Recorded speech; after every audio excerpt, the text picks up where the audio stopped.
40,000 years ago, in a cave lit only by fire, someone pressed their hand against cold stone and blew pigment through their lips. The mark they left still waits there, fingers splayed like a ghost on the wall. We call it art. But what if it was more than that? What if, in this gesture, part breath, part light, part faith, humanity first woke up? These shapes, these animals and stars, are not decorations. They are messages from the moment we began to dream. In their colors, we glimpse the birth of imagination, the first spark of consciousness, and the beginning of everything that makes us human. Tens of millennia before writing, before cities, before anything we might recognize as civilization, people were painting. Consider the profound paradox at the heart of human history. Before we had history, we had art. Before we could record what happened, we were already creating what never was. This paradox raises a fundamental question that echoes through the darkness of those ancient caves. Why would a human being paint what doesn't exist? These images represent the earliest evidence we have of abstract thought, of minds capable of seeing beyond the immediate demands of survival. They mark the moment when our ancestors became something more than biological machines responding to hunger and fear. The moment a human paints an animal, they create twice. Once in the hunt, where the animal is flesh and blood and danger. Once in the mind, where it becomes symbol, memory, and meaning. That second act is imagination, and imagination is the foundation of consciousness itself. Picture the conditions under which these first artists worked. Deep within the earth, in chambers that required crawling through narrow passages, in darkness so complete that it pressed against the skin like water. The only light came from flickering torches made of animal fat and twisted fiber, casting shadows that danced and shifted with every breath. The air was cold, damp, filled with the mineral smell of stone and the acrid smoke of burning fat. Every sound echoed, multiplied, returned as if the cave itself was speaking. To work in such conditions required something extraordinary. It demanded planning, the ability to gather materials, to prepare pigments from ochre and charcoal and manganese. It required memory, the capacity to hold an image in the mind while navigating through absolute darkness to the place where that image would be born on stone. It demanded abstraction, the mental leap of understanding that a curved line here and a shadow there could become the essence of a bison, the spirit of a horse. The artist working in these depths was already thinking just like us, projecting meaning into empty space, anticipating a result that existed only in imagination. The evidence surrounds us still. At Lascaux in France, galleries bloom with hundreds of animals rendered with such vitality that they seem to breathe. At Chauvet, discovered only in recent decades, we find paintings so sophisticated, so masterful in their execution, that they shattered our assumptions about primitive art. These works, among the oldest known, display techniques of perspective, shading, and motion that would not be matched for 30,000 years. At Altamira in Spain, bison painted on the ceiling capture the weight and power of the living animal with such precision that when they were first discovered, scholars refused to believe they could be ancient. Each site is a cathedral of the mind, a temple built not from stone blocks, but from light and pigment and the revolutionary act of seeing. When one paints, one creates the future. The artist crouching in the flickering torchlight is not simply recording what is, but anticipating what will be, the hunt that has not yet happened, the season that has not yet turned, the dawn that has not yet broken. This implies an awareness of time that transcends the eternal present in which animals live. It represents a leap beyond instinct into the realm of narrative and prediction. The paintings themselves are not instinctual responses, like a bird building a nest or a beaver constructing a dam. They are deliberate, planned narrative. They tell stories. They anticipate outcomes. They represent the first moments of human storytelling, that uniquely human compulsion to shape experience into meaning, to transform the chaos of existence into patterns we can grasp and share.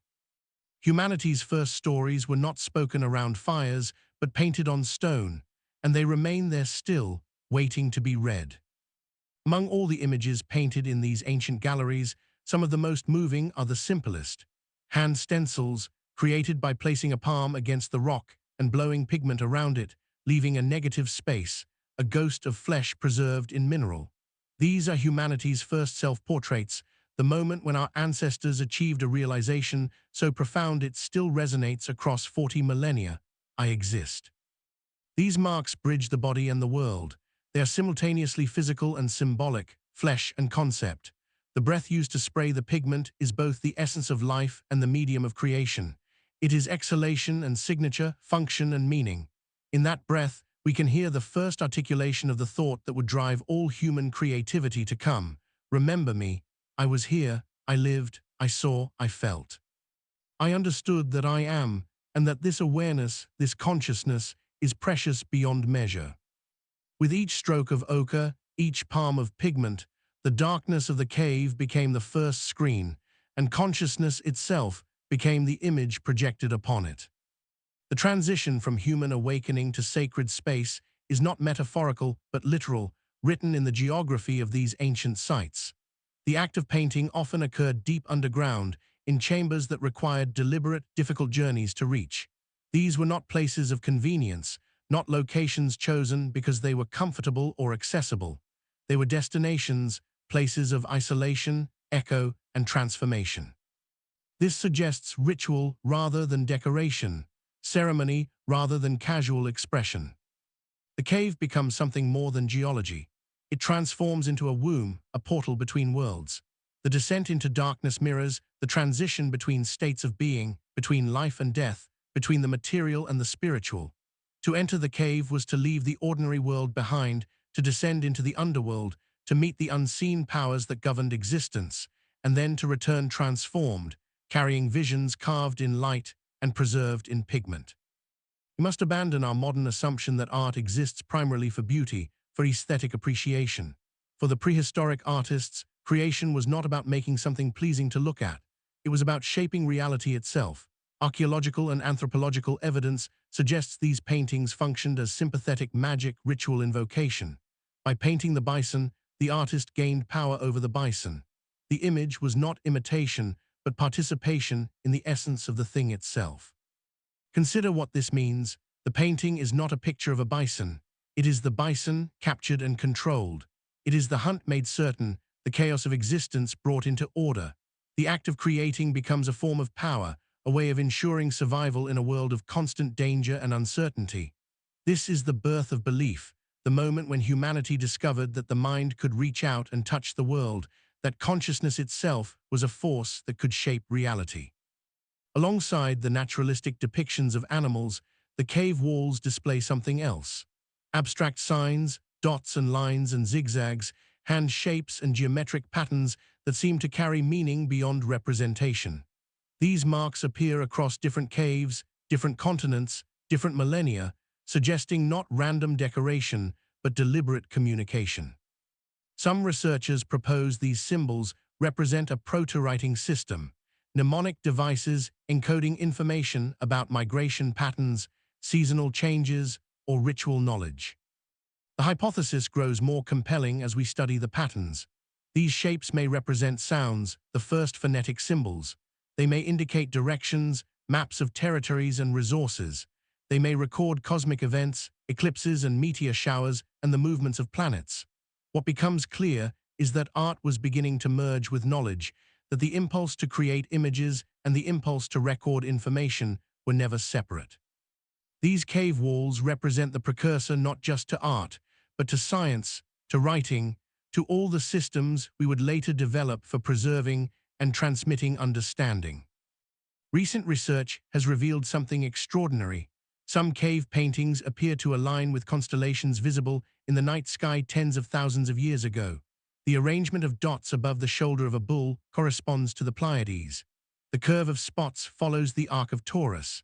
These are not coincidences, but evidence that the ancient artists were also observers of the heavens, astronomers mapping the cosmos on the walls of stone. The implications ripple outward. The first astronomers were not mathematicians with instruments and calculations. They were artists with pigment and vision, tracing the patterns they saw above onto the surfaces around them. The walls of Lascaux might not just depict the animals of the earth, but the movements of the stars, a calendar written in ochre and charcoal, a way of tracking the seasons and predicting the future. These were not random patterns, but calendars of survival, prayers of precision, messages written to the cosmos in mineral and flame. Among the naturalistic animals and abstract symbols, we find something else. Figures that are neither fully human nor fully animal.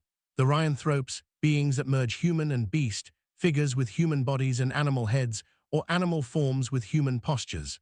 These images may represent trance visions, experiences from altered states of consciousness induced by rhythm, darkness, sensory deprivation, or substances. They may depict shamanic transformation, the belief that consciousness could shift, could inhabit other forms, could travel between worlds. Here, consciousness merges with transcendence. The idea of a soul appears, the concept that awareness is not bound to a single body, that it can journey, transform, become something other than its physical form. These paintings represent humanity's first attempts to depict what cannot be seen, to give form to the invisible realm of spirit and dream. They mark the moment when we became not just conscious but metaphysical, capable of imagining existence beyond existence.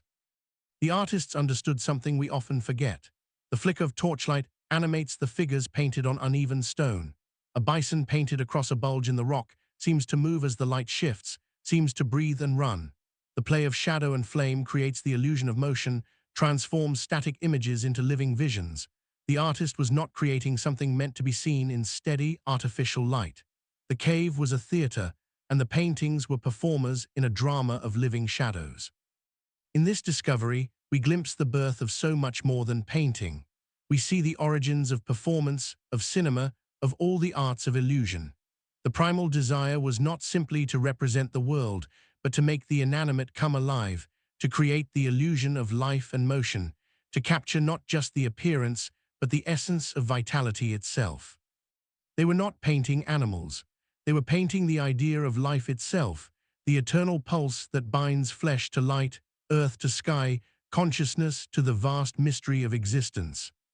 The handprints scattered across cave walls throughout the world are not random marks or accidental smudges. They are deliberate, created with care and intention. Footprints pressed into soft clay floors were preserved when that clay hardened over millennia. Torch marks on ceilings show where people stood, how they moved through the darkness. These are human signatures, each one unique, each one a message. Every print whispers the same thing across the gulf of time: I was here, I existed, I mattered. Prehistoric art represents the first communication across time, the first successful attempt to speak to the future. These artists could not have known that their work would survive for tens of thousands of years, that people in an unimaginable future would stand where they stood and see what they saw. Yet some part of them must have hoped, must have believed that these marks carried meaning beyond the moment of their creation. Consider the profound continuity between then and now. Cave artists painted walls with ochre and charcoal. We fill digital walls with images and words. The medium has changed beyond recognition, but the motive remains identical. Both acts stem from the same fundamental human impulse, the need to exist beyond the present moment, to leave proof that we were here, that our thoughts and feelings and perceptions mattered. We are not different from those first artists. We are them, continued. The same neurons fire, the same emotional needs drive us. The technology of memory has evolved from pigment on stone to pixels on screens, but the technology of the heart remains unchanged. We still need to be seen, to be remembered, to matter to someone, somewhere, sometime. These marks were created in a world of overwhelming impermanence. Death was constant, immediate, inescapable. Species went extinct. Entire populations disappeared. Ice sheets advanced and retreated, reshaping continents. In such a world, art became resistance to erasure, a form of defiance against the fundamental law of entropy. It was the first protest against oblivion, the first act of rebellion against the universe's indifference to individual existence. Every image represents a form of survival that transcends biology. The body fades, returns to earth, becomes dust and mineral, but the vision endures, the idea persists, the memory remains, written in matter that outlasts flesh. In the dark, they painted light. In the silence, they invented voice. Against death, they made memory. Against forgetting, they made art. From those first marks on stone, an unbroken thread extends through all of human history. The prehistoric impulse to create, to communicate, to remember, connects directly to every act of creativity that followed. Writing emerged from painting. Music carries the same emotional weight as those ochre bison. Technology serves the same function as those hand stencils, attempting to preserve consciousness, to make the invisible visible, to defy time and distance and death. The same neural spark that fired in the mind of that first artist still fires in ours. Every time we create anything, we are accessing the same capacity, drawing on the same deep well of human consciousness.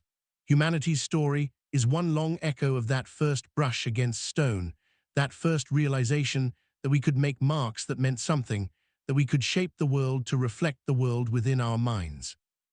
Return to the handprint, that ghostly outline of fingers splayed against ancient stone. We are its descendants, the continuation of that first spark. Understanding cave art is not an act of looking backward at something distant and alien. It is an act of looking inward, of recognizing ourselves in those marks, of understanding that consciousness has been the same throughout our entire existence as a species. Every time we draw, build, sing, or dream, we place our hand upon the wall beside theirs and whisper across time the same message they whispered. We are still here. The spark still burns. The memory endures. The cave falls silent again. The fire dies, leaving only the shimmer of red ochre in the dark. But the images remain, alive, watching us across the expanse of millennia. They have outlived their creators, their language, their world. Everything that was familiar to the artists who made them has vanished, yet they still speak. Not of animals or gods, but of the fragile wonder of being conscious, of the strange gift of knowing that we exist and that someday we will not. They speak of the terrible beauty of awareness, the burden and blessing of understanding our own mortality. They remind us that consciousness itself is the miracle, not its duration. And so we keep painting, writing, recording, trying to make the light last a little longer. We fill our world with images and stories and songs, with memories made tangible, with thoughts given form. Because deep down, beneath all the layers of civilization and technology, we all remember the cave. We remember what it meant to stand in darkness and create light, to face silence and invent voice, to confront death and make something that would outlast us. And somewhere within us, in the same neurons that fired 40,000 years ago, that first spark still burns. It burns in every act of creation, every gesture of communication, every attempt to bridge the gap between one consciousness and another. It burns in the hand reaching out to touch stone, in the breath carrying pigment, in the vision that transforms darkness into meaning. The circle closes. We stand in the cave with them, our ancestors in consciousness, and we understand. We are the same. We have always been the same. And as long as that spark continues to burn, as long as one human hand reaches out to leave a mark that says I was here, I existed, I mattered, we will continue to be human in the deepest sense of the word. The images wait in the darkness, patient and eternal, holding that first spark safe until we return to remember who we are.